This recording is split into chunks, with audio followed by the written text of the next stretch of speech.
ابو سنان علیہ رحمۃ اللہ تعالی علیہ، یہ بھی اللہ تعالیٰ کی نیک بزرگ ہے، اللہ تعالیٰ کے نیک ولی اللہ ہے۔ وہ کیا فرماتے ہیں کہ میں ایک جگہ وادیوں میں اللہ تعالیٰ کی عبادتیں کر رہا تھا، تو ایک شخص میں نے دیکھا کہ نہایت ہی پریشانی کے عالم میں پریشان ہے، تو میں نے اس کی غم خواری کرنے کے لیے پوچھا کہ اے شخص بتاؤ کہ میں تمہاری کوئی مدد کر سکتا ہوں، کوئی ایسا کام جو میں کر سکتا ہوں میرے لائق ہو تو بتاؤ، کیونکہ یہ اللہ کے ولی تھے، اللہ کے ولیوں کے دل نرم ہوا کرتے ہیں، ہر کسی کے کام آ جایا کرتے ہیں۔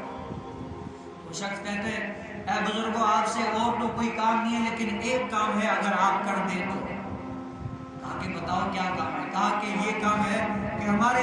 پڑوس میں ایک شخص کا بھائی انتقال کر کے گیا ہے، اور وہ شخص جو ہے نا ہر وقت رنج و الم میں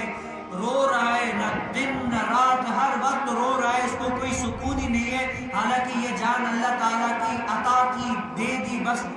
واپسی چلی گئی، ایک نہ ایک دن سب کو مرنا ہے، آپ اللہ کے ولی ہیں، اس کو سمجھائیں گے تو انشاءاللہ وہ سمجھ جائیں گے اور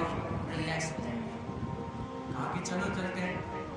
جب وہ ابو سنان رحمۃ اللہ تعالیٰ علیہ گئے ان کے ساتھ اور وہاں پر ملے، خوش جوڑ کیا، اور پھر کہا کہ لیکن اس جس کے ساتھ ملے نا جو غم میں رہا تھا، اس نے ایسی کوئی خاص توجہ نہیں دی، جیسے اللہ کے ولیوں کی آدمی استقبال کرتا ہے، خوش ہوتا ہے، لیکن اس نے ایسی کوئی توجہ ایسی نہیں دی۔ تو اللہ کے ولی فرماتے ہیں کہ اے شخص یہ جان اللہ کی دی ہوئی تھی، حق تو یہ ہے کہ حق ادا نہ کر سکے، بس اللہ کی رضا پہ راضی رہو۔ تو وہ کہتے ہیں میں تو اللہ کی رضا پہ راضی ہوں، بس میں اپنے بھائی کے حال پر رو رہا ہوں جو قبر میں آج بے چین ہے۔ کیا قبر میں بے چین ہے؟ وہ کہتے ہیں سبحان اللہ، آپ کو کیا غیب کا علم ہے؟ کیا آپ کو کیا پتا کہ وہ قبر میں چین سے، راحت سے، کس حال میں، آپ کو کیا پتا؟ وہ کہتے ہیں میں کوئی غیب جاننے والا تو نہیں ہوں، لیکن کیا جب میرے بھائی کا جنازہ غسل دے کر تجہیز و تکفین کر کے جب جنازہ پڑا گیا، قبر میں داخل کر دیا گیا، پھر کیا میں دیکھتا ہوں میں وہاں پر کچھ دیر رہا، کچھ دیر صبر کیا تو سارے لوگ چلے گئے، ایک میں بچا، میں بھی آخر میں جانے لگا تو دیکھا کہ آواز آ رہی کی آوازیں آ رہی ہیں، میں نے ادھر ادھر جان پڑتال کی کہ آخر کہاں ہے، تو غور سے سنا کہ وہ آواز میرے بھائی کی قبر سے آ رہی تھی، بچاؤ بچاؤ بچاؤ یہ ہو۔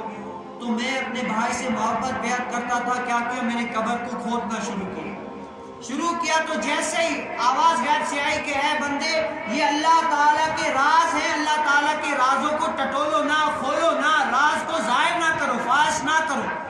تو میں پھر اس سے بچا رہا ہوں۔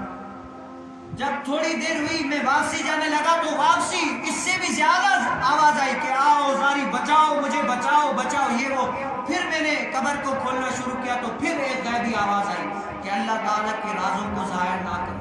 اللہ تعالیٰ کے رازوں کو ظاہر نہ کرو، تو میں نے پھر چھوڑ دیا۔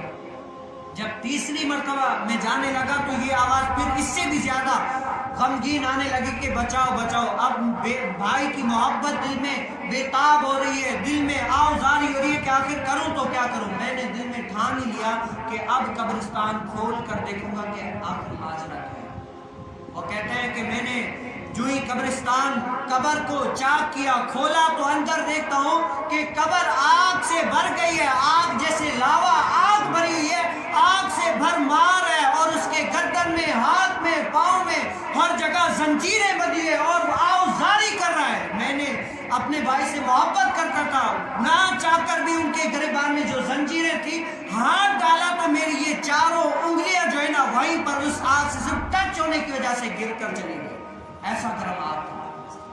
میری وہاں پر چیخ و زاری نکل گئی، میں نے کسی بھی طرح سے کر کے وہ قبر بند کر کے یہاں پر آئے ہوں۔ اب وہ والا ماجرا مجھے نہ کھانے پہ آمادہ کرتا ہے نہ سونے پہ، کوئی ایسا دن ہی نہیں ہے کہ میں بھول سکوں، کہ وہ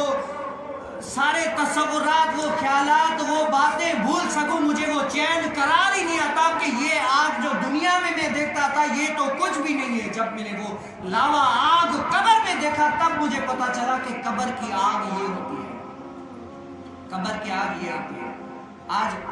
ہم دیکھیں کہ ہم نے قبر کی تیاری کتنی کی ہے، قبر کے لحاظ سے اپنے آپ کو کتنا پیش کیا ہے کہ ہم آخر قبر کی تیاری کر کے اپنے رب تعالیٰ سے بھی ایک دن ہمیں ملنا ہے، لیکن کیا ہم نے جس طرح تیاری کرنی چاہیے تھی نا، جس طرح ہم نے تیاری کہ آج خوف نہیں ہے نا، اگر خوف ہوتا تو ہر کسی کو اگر خوف ہوتا نا تو وہ اللہ کے خوف سے ہر ٹائم آ کر جھک جاتا، اور ہر حضرت سیدنا اویس کرنی رحمت اللہ تعالیٰ علیہ، اویس کرنی، وہ کسی نے پوچھا کہ اے اویس کرنی بتاؤ کوئی مجھے نصیحت کرو، بڑا پورا واقعہ ہے، لیکن اویس کرنی نے کہا، فرمایا کہ جاؤ نکل جاؤ، اپنا وقت برباد نہیں کرو، کیا کرو اللہ کی یاد میں اپنا سارا دن گزار دو، اور پھر بھی اللہ پہ اس پر فخر نہ کرنا، شکر کرنا کہ رب تعالیٰ نے مجھے یہ توفیق دی کہ میں اپنے رب تعالیٰ کی بارگاہ میں آ کر کچھ نہ کچھ عبادت کی، فخر اس پہ بھی نہیں کرنا۔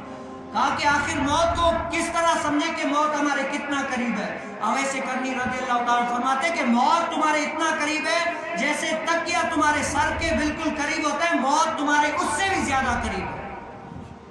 اب انسان تکیہ جو لگاتا ہے بالکل